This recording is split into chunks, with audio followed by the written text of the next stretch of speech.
Yo, what's up, guys? We're going over the UFC 300, the entire card. So, if you guys would like to see specific fight predictions, the timestamps will be in the description down below. But since UFC 300 is so special, I decided to go over the entire card. Thank you guys so much for watching. Make sure to like the video and subscribe if you haven't already. And let me know in the comments down below of your favorite fight. Let's go ahead and get right into it. We got Figueiredo versus Cody Garbrandt.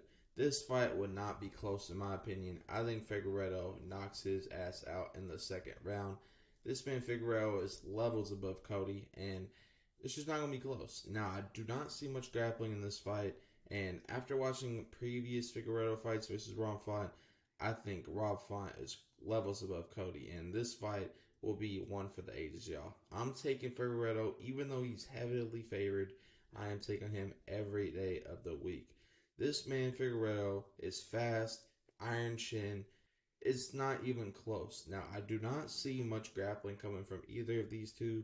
I think this will be a stand and bang fight. But as I said, round 2 knockout, you can book it right now. Now, this is the fight for the ages, y'all. This is the fight I was excited for.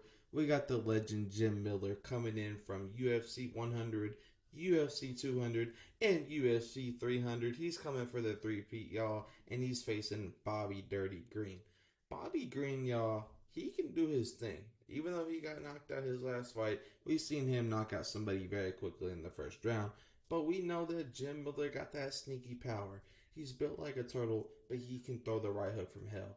I can't lie to y'all, I'm booking Jim Miller. He's going for the three-peat. He's won on UFC 100, UFC 200, and UFC 300. And this is the time that Bobby Green gets packed up. Jim Miller's going to go in, knock his ass out, and maybe even retire. We'll never know, but this is going to be a great fight for the ages, y'all. And don't sleep on their ages.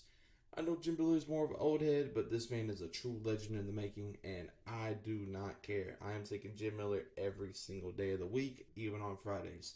Bobby Green's cool and all. He's good. He's not a bad fighter. But we do have to talk about the arena. Bobby Green faces a lot in the Apex, and it's more of a smaller, arena.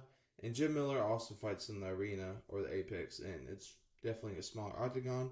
And to be fair, Jim Miller does do better in a smaller octagon, but like I said, I am taking Jim Miller every single day of the week, even on Fridays. But I hope you guys enjoy, and let's get on to our next fight.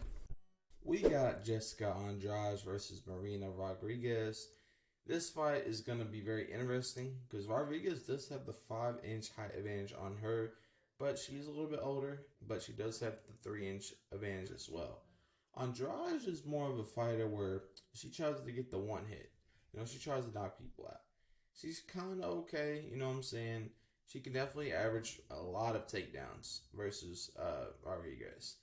Andrade averages 2.45 takedowns a game, and, she even can get a little bit of submission, but this is definitely going to be a fight for the ages, y'all. I am booking Rodriguez decision. I don't think there's going to be a knockout. I don't think there's going to be a submission. I am booking Rodriguez decision. I'm going to take her. This is more of a pick-em, really. I mean, Andrade is at a negative 135, and Rodriguez is at a plus 115, but me personally, for the value, I'm taking Rodriguez.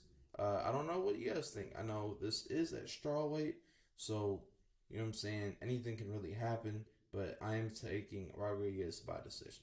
We got Jalen Turner versus Moicano. Moicano's coming in at an underdog at plus 190, and we have Turner at a negative 235. This fight will be definitely interesting, y'all.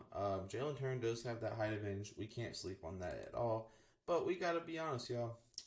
Moicano's 34 years old. Jalen Turner's 28 years old.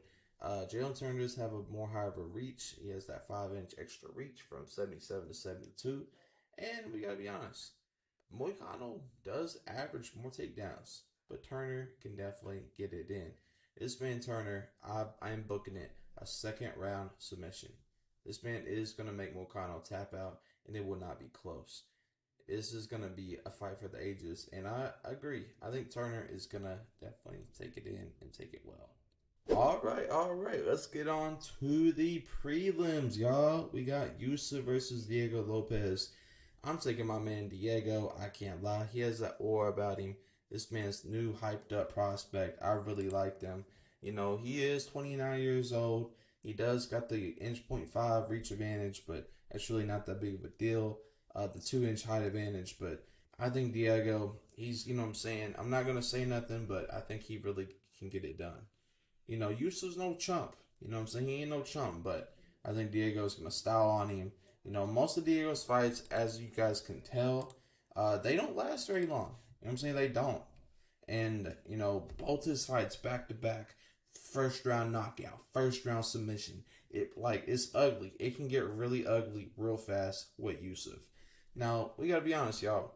This man, Diego's coming in with the Brazilian Jiu Jitsu fighting style. You know what I'm saying? He can tap people out. He can knock them out. He got the steel hands. We don't know.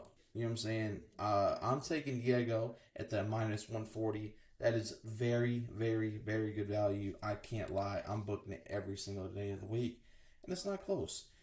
You know what I'm saying? Yusuf is solid. You know what I'm saying? That was a very good fight against Barboza in October of last year. Very good fight. But I'm just thinking Diego, man. Like, Barboza really was, you know what I'm saying? It was a good fight and all, but I'm sorry. I'm taking Diego. Diego just, I could just see them pushing this guy as the next Charles Oliveira or something like that. Okay. Let's get on to the best match of the night that you never heard about. Calvin Kattar versus Aljamain Sterling. Y'all, this is going to be interesting. This man Aljo's putting on 10 extra pounds of muscle. He got the grussel. But this is interesting. It's going to be very experimental for Calvin. You know what I'm saying, in Aljo. Because, you gotta listen, y'all. Majority of the people Sterling's fought have been, on the short side. Jan, Henry, O'Malley was 5'10", he's pushing 6 foot. But Jan, Henry, you know what I'm saying, more on the shorter side. This man Calvin Kattar is 5'11", y'all. You know what I'm saying? And this man can throw bricks. Aljo, you know what I'm saying, he can get takedowns. But he did have a lot of difficulty taking down O'Malley. So I'm not sure how well he's going to do against Calvin Kattar when it comes to the grappling. It's going to be very interesting because you got to think about it, y'all. Sterling usually can cut a lot of weight. It is not very pretty, but he can do it. Now he's coming in at featherweight. He's 10 pounds over. He's coming at 145. These 145 people, they be throwing haymakers. Like, it's you know what I'm saying? There's levels to it. Me personally, I'm going to take Calvin Kattar. I think Calvin Kattar gets it done. I think he knocks Aljo the fuck out in round 3. I'm sorry, but I just don't see Aljo getting Calvin Kattar down and submitting him. I just don't see it. I'm sorry. I know, Sterling averages almost 2 takedowns a fight, but this is a much bigger dude who weighs a lot more than, your average 135ers. I'm sorry, but I'm taking my man Calvin Kattar. Plus, he's an underdog at 140. I'm taking the value. I don't know how Aljo's going to react at being at 145. Maybe he does better with the muscle. Maybe he don't. I'm not sure, but I'm booking Calvin Kattar every day of the week besides Saturday. Now we got Yuri and we got Rakic. I'm taking Yuri. Yuri's sleeping that dude second round. I'm sorry. Yuri's going to show him who's boss. I got it.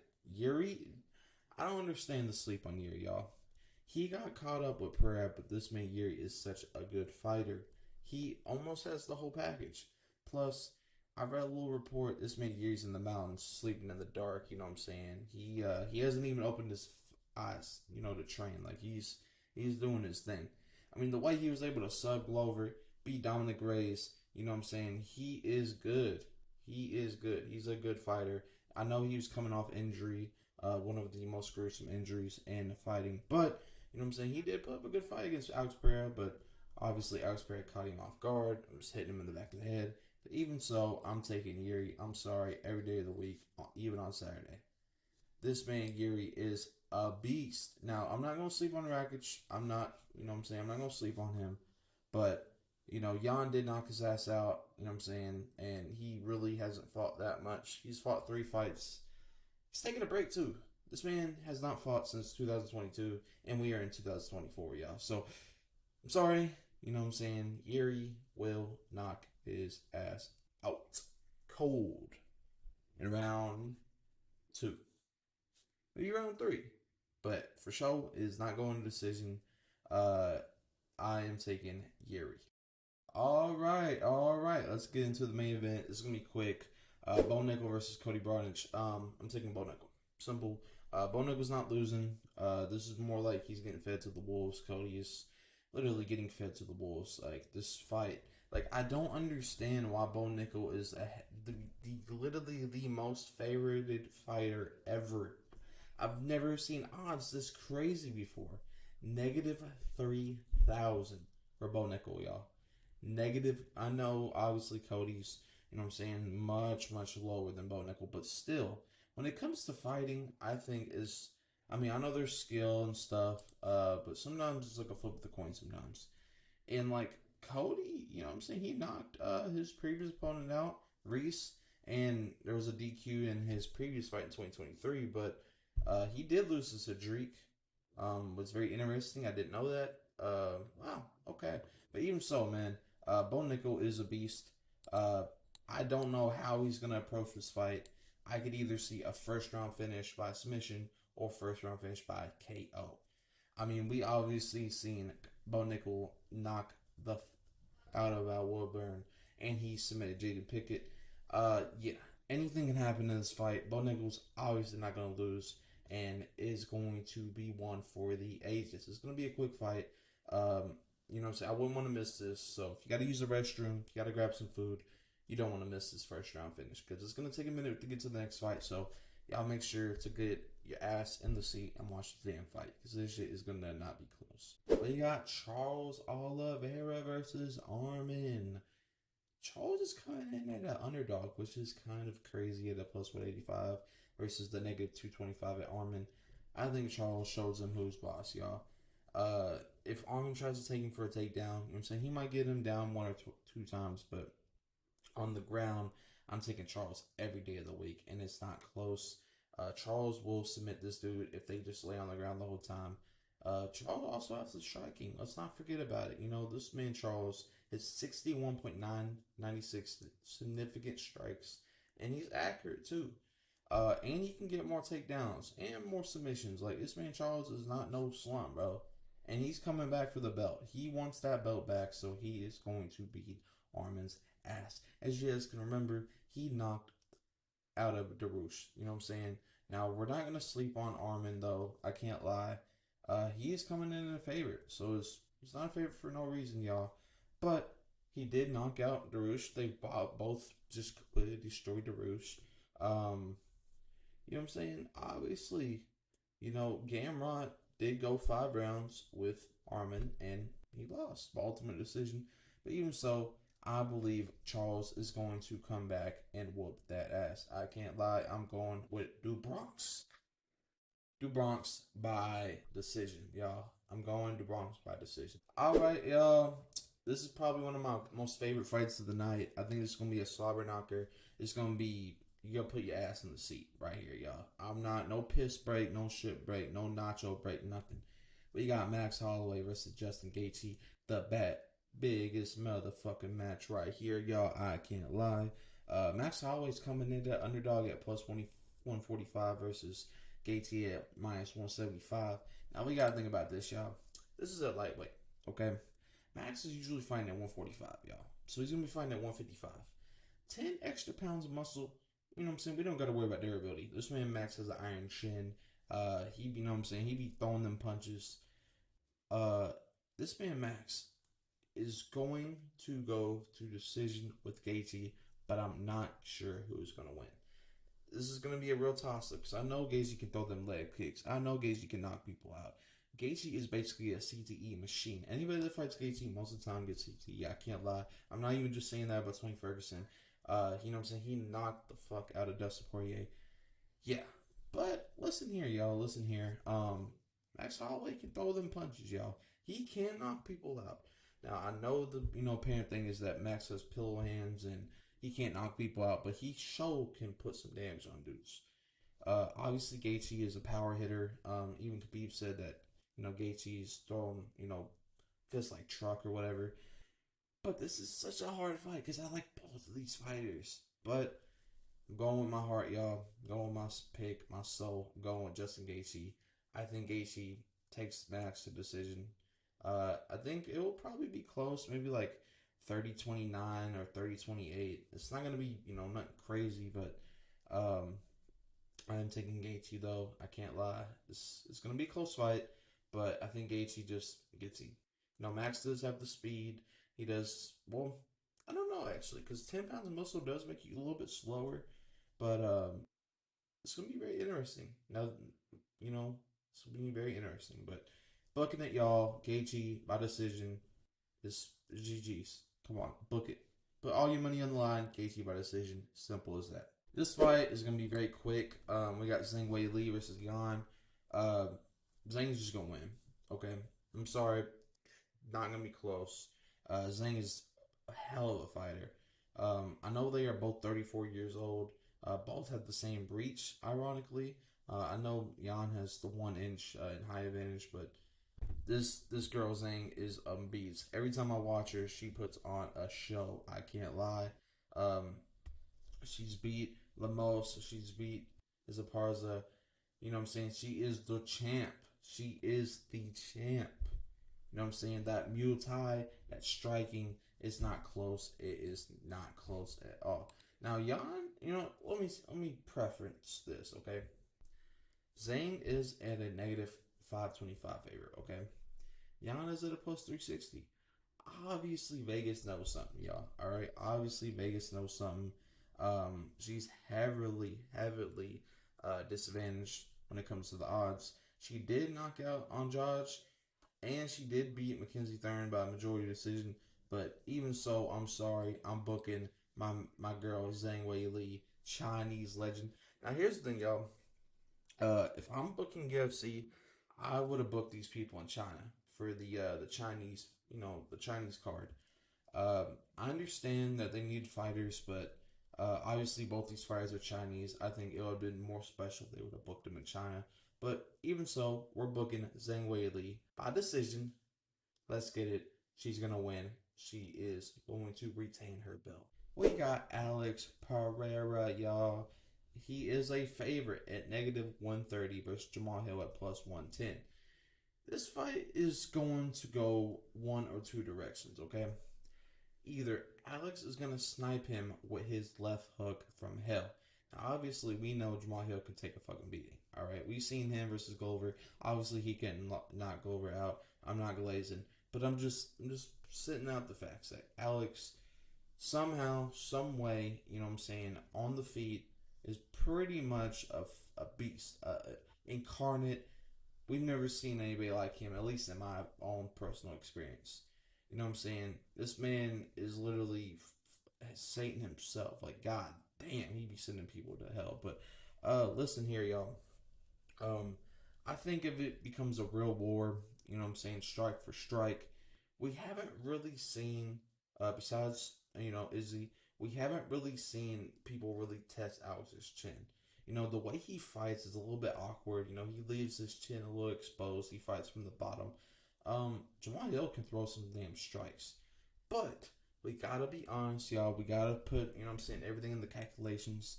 This man Jamahal Hill is coming off injury. And this man Alex Pereira throws fucking leg kicks from hell. This man will fucking snap your leg if he kicks you hard enough, dude. Alright? And Jamahal Hill, listen, y'all. I'm not sleeping on Jamahal Hill. I'm not hating. No. But listen, we gotta be honest. He's coming from injury. This man hasn't fought since last year in January against Glover. And obviously, you gotta let it heal and everything like that. But this man, Alex Pereira's leg kicks are literally the most underrated part of his game. Literally the most underrated. Now, obviously, we know how good he is with knocking people out. But me personally, I'm not going to jump on the bandwagon, but I'm going with Alex Pereira by knockout. I'm going Alex Pereira round 4 knockout. Round 4. Because this is a 5-round fight, title fight. I'm going with Alex Pereira round 5 knockout. Jamahal Hill's definitely going to get some shots in. It's not going to be, quick. But, he's going to piece him up. But I'm going with Alex Pereira round 4 knockout. Y'all can book that right now. And that's the end of my predictions. I hope you guys enjoyed. Thank you guys so much for watching. We should like the video and subscribe if you haven't already. And let me know in the description of the video. Let me know in the comments down below. what is your favorite fight of UFC 300? And if you guys disagree with my opinions, or if y'all agree with my predictions, y'all let me know in the comments down below. And thank you guys so much for tuning in. Like again, thank you guys so much for watching. Make sure to like the video and subscribe if you haven't already, and peace out.